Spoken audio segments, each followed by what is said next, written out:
Hello dear student, this is me Mir Mohammad with your on YouTube channel Sindh biology. दोस्तों, आज का हमारा टॉपिक है इंपॉर्टेंस ऑफ बायोकेमिस्ट्री। ये सेकंड पार्ट है। पहले पार्ट में मैं डील कर चुका हूँ कि बायोकेमिस्ट्री की इंपॉर्टेंस क्या है। उसमें 2 पॉइंट मैंने डिफाइन कर दिए हैं आपको कि biochemistry as a disease diagnostic tool के तौर पर काम आती है। सेकेंडली, मेडिसिन फार्मेशन के लिए नए गेट ओपन करती है। ठीक है, अब थर्ड पॉइंट क्या है? थर्ड पॉइंट ये है कि भाई बायोकेमिस्ट्री बेसिकली बायोलॉजी की ब्रांच है। और बायोलॉजी क्या है? बायोलॉजी खुद साइंस की ब्रांच है। अब साइंस क्या करती है? साइंस नेचर में अराइज होने वाले हर क्वेश्चन का सिस्टमेटिक वे में आंसर देती है। ठीक है, मतलब हर नेचर में या कोई भी नए फिनोमेना जो प्रोड्यूस होता है नेचर में या हम जिसको डिस्कवर करते हैं, तो उसके अकॉर्डिंगली जो उनके क्वेश्चंस होते हैं उनको आंसर करना साइंस का काम होता है। तो बायोकेमिस्ट्री इनडायरेक्टली साइंस की ब्रांच है। तो बायोकेमिस्ट्री भी क्या करेगी? बायोकेमिस्ट्री भी सवालों का जवाब देगी। ठीक है, अब वो सवाल कौन से हैं? वो सवाल आपके बुक में दिए गए हैं। वो 4 क्वेश्चंस बहुत ही इंपॉर्टेंट क्वेश्चन जिनके आंसर अभी तक यूट्यूब पर किसी ने नहीं दिए। तो इंशाल्लाह मेरी कोशिश है कि मैं आपका कॉन्सेप्ट बिल्कुल क्लियर करवा दूं कि वो जो क्वेश्चंस हैं वो आपकी बुक में जो दिए गए हैं उससे हम बायोकेमिस्ट्री का क्या रिलेशन है, तो और बायोकेमिस्ट्री की मदद से हम उन क्वेश्चंस को कैसे सॉल्व करते हैं। ठीक है, शुरू करते हैं आज का टॉपिक। वे उन सवालों में सबसे पहला जो सवाल है वो ये सवाल है कि भाई ये देखो, ये जो सेल होते हैं ना, ये सेल एक दूसरे को ढूंढ कर एक कॉम्प्लेक्स ऑर्गन बनाते हैं। ठीक है, अब इसका थोड़ा एक्सप्लेनेशन मैं दे दूँ। सवाल क्या है? सवाल समझ दोगे तो फिर आंसर आपको आसानी से समझ में आ जाएगा। इसके कहने का मकसद ये है कि भाई ये जो सेल है ये मिलता है किससे? दूसरे सेल से। ये ऐसे करके करके सेलों की चेन बन जाती है, ये आपस में मिलते रहते हैं। इनके मिलने से क्या होता है? कॉम्प्लेक्स ऑर्गन बनता है। ठीक है, कॉम्प्लेक्स ऑर्गन बनेगा। अब इसके क्वेश्चन करने का मतलब ये है कि भाई ये जो बन रहा है कॉम्प्लेक्स ऑर्गन, ये सेल इसी सेल को क्यों ढूंढता है? ठीक है, ये सेल एक दूसरे को कैसे ढूंढते हैं? फाइंड ईच अदर, मतलब एक ही किस्म के सेल एक दूसरे को कैसे ढूंढते हैं और ये एक दूसरे को ढूंढकर कैसे ये कॉम्प्लेक्स ऑर्गन बनाते हैं।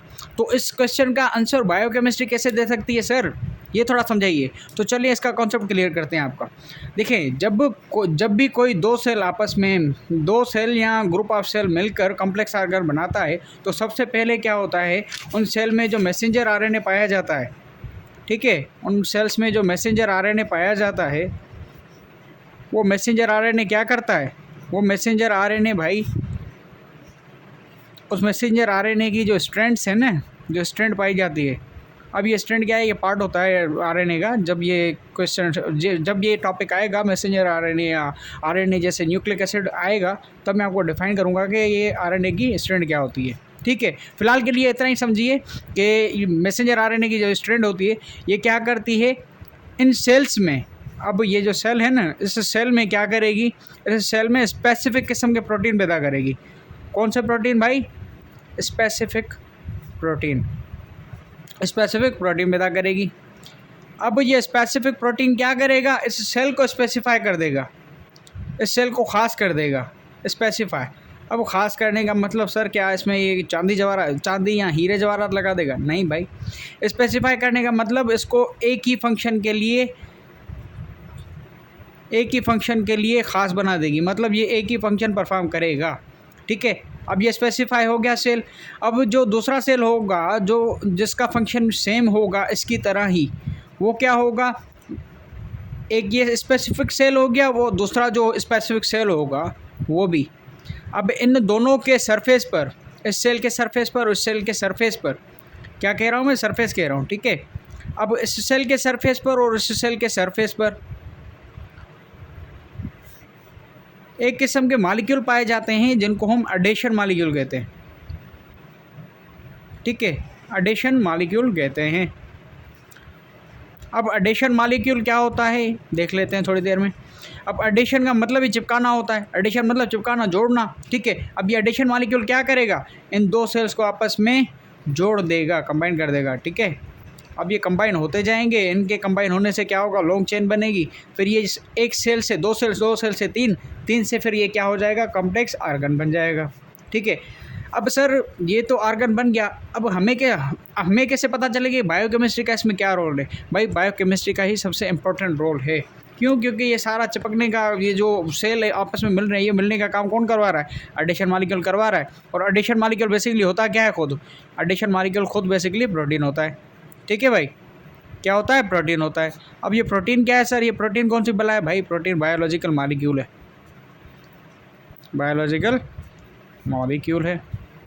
अब ये जो अगर ये बायोलॉजिकल मॉलिक्यूल है तो भाई अगर हमें पता चल गया कि ये प्रोटीन क्या है और इस प्रोटीन की कौन सी नेचर है, ये सेल्स को आपस में कैसे जोड़ता है, तो ये फंडा क्लियर हो जाएगा कि ये जो सेल है आपस में ये मिलकर कैसे कैसे एक कॉम्प्लेक्स ऑर्गेन बना रहे हैं। ठीक है, तो प्रोटीन क्या है? बायोलॉजिकल मॉलिक्यूल है। और इसी बायोलॉजिकल मॉलिक्यूल की स्टडी को ही तो हम क्या कहते हैं?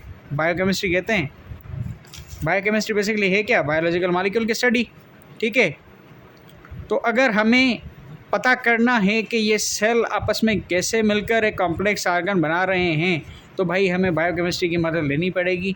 हमें देखना पड़ेगा कि ये जो एडिशन मॉलिक्यूल मिला रहे हैं ये किस टाइप के प्रोटीन है, इनकी नेचर क्या है, इनकी कंपोजिशन क्या है। तो आपका पहला क्वेश्चन जो था वो सॉल्व हो चुका है। अब आते हैं सेकंड क्वेश्चन की तरफ। अब आते हैं आपके सेकंड क्वेश्चन की तरफ, जो है मोस्ट इंपॉर्टेंट क्वेश्चन मेरे नज़र में। ठीक है, अब ये इसके कहने का मतलब ये है कि थोड़ा मैं कॉन्सेप्ट क्लियर करवा देता हूँ आपका, कि जो सेल है, सेल, अब इस सेल में 3 तब्दीलियाँ आती हैं। ठीक है, 3 तब्दीलियाँ आती हैं। वो कौन सी तब्दीलियाँ भाई? अपनी साइज़ चेंज करती है, साइज़ चेंज करता है, सॉरी साइज़ में चेंज लाता है। ठीक, साइज़ में चेंज आ गया। अब ये भाई अपना शेप भी चेंज करेगा। ये जो सेल है इसका शेप भी चेंज होता है। ठीक, अब शेप चेंज होने के बाद ये क्या होता है? इसका नंबर भी चेंज होता है, इसका नंबर भी वेरी होता है। ठीक है, नंबर भी चेंज होगा।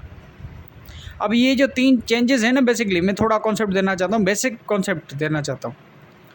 इन तीनों किस्म के चेंजेस में, मतलब किसी भी चीज़ की साइज़ में चेंज आए, शेप में चेंज आए या उसके नंबर में चेंज आए, तो उस प्रोसेस को हम क्या कहते हैं? ग्रोथ कहते हैं। ठीक है, अब ये जो सेल की ग्रोथ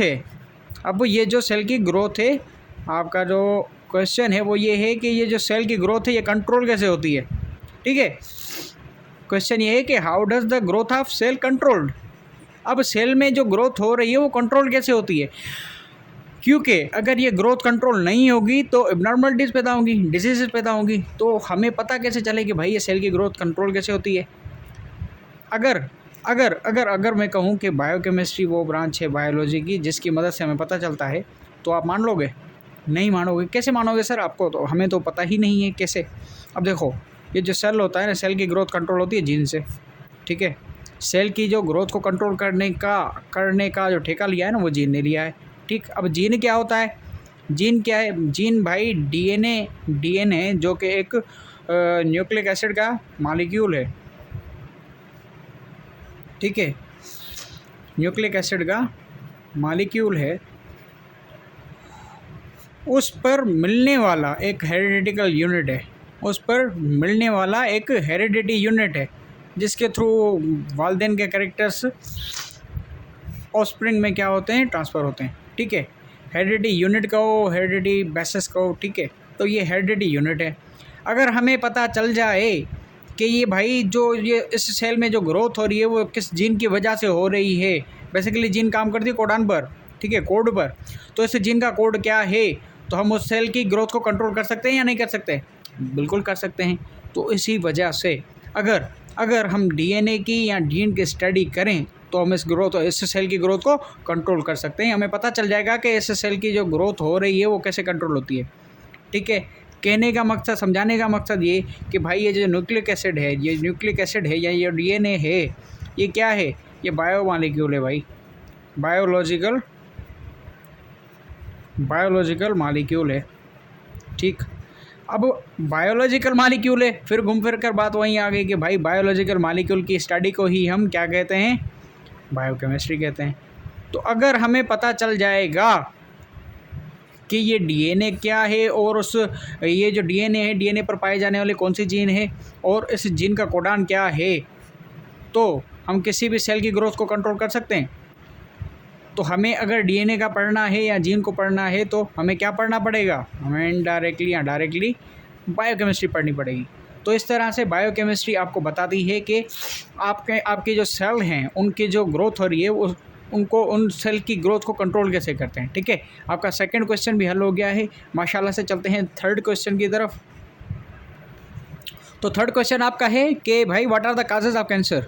अब मैंने आपको पीछे समझाया कि भाई जो सेल होता है, सेल में जो ग्रोथ होती है, ठीक, अगर जब वो सेल ग्रोथ अनकंट्रोल हो जाए तो वो एबनॉर्मलिटी पैदा करती है। ठीक है, तो हमें पता चल जाएगी कैंसर क्या है, तो उसके काजेज़ को समझना फिर आसान हो जाएगा।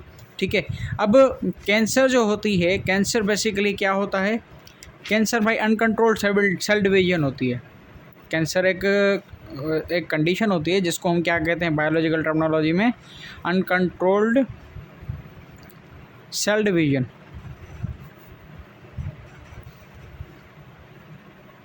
अनकंट्रोल्ड सेल डिवीजन भाई क्या होता है, मसला ये होता है कि कुछ सेल ऐसे होते हैं जिनमें प्रोटीन एबनॉर्मली पैदा होना शुरू हो जाते हैं। जो प्रोटीन होते हैं ना, एबनॉर्मली पैदा होने शुरू हो जाते हैं, और वो उनकी जो डिवीज़न है, वो जो उनकी डिवीज़न यानी उनका इंक्रीज इन नंबर या चेंज इन नंबर कहो, उनके जो नंबर में चेंज आता है वो बढ़ जाता है। वो चेंज बढ़ता जाता है और इन्हीं सेल की तादाद बढ़ती जाती है। तो ये क्या करते हैं, बराबर में जो सेल है उसको डिस्टर्ब करते हैं। ऐसे डिस्टर्ब करते करते उस आर्गन को ही ख़त्म कर देते हैं, गला देते हैं। जैसे हम कैंसर, जैसे आप समझो कि हम जैसे नासूर कहते हैं, ठीक है, जिसका इलाज बहुत ही मुश्किल होता है। तो क्या होगा कि अगर हमें उस प्रोटीन को पैदा करने वाली जीन का पता चल जाए, क्योंकि प्रोटीन कौन पैदा करती है, प्रोटीन बनाने का काम कौन करता है भाई, वो जीन ही करती है। उस जीन के पास उस प्रोटीन को बनाने के लिए कोड होता है, जिसको फिर मैसेंजर आरएनए ट्रांसलेट करता है, और फिर राइबोसोम की मदद से वो प्रोटीन तैयार हो जाता है। तो अगर हमें पता चल जाए कि वो कौन सी जीन है जिसमें एबनॉर्मलिटी आई है, तो हमें पता चल जाएगा कि कैंसर के काजेज़ क्या हैं। काजेज़ मतलब उसके सबब क्या है, उसका रीज़न क्या है कि वो कैंसर क्यों हो रही है।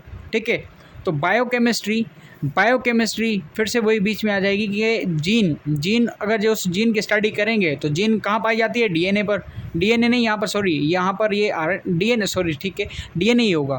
तो हमें पता चल जाए कि वो कौन सी जीन है, तो हम क्या कर सकते हैं, उस जीन के लिए कोई ना कोई अल्टरनेटिव पैदा कर सकते हैं।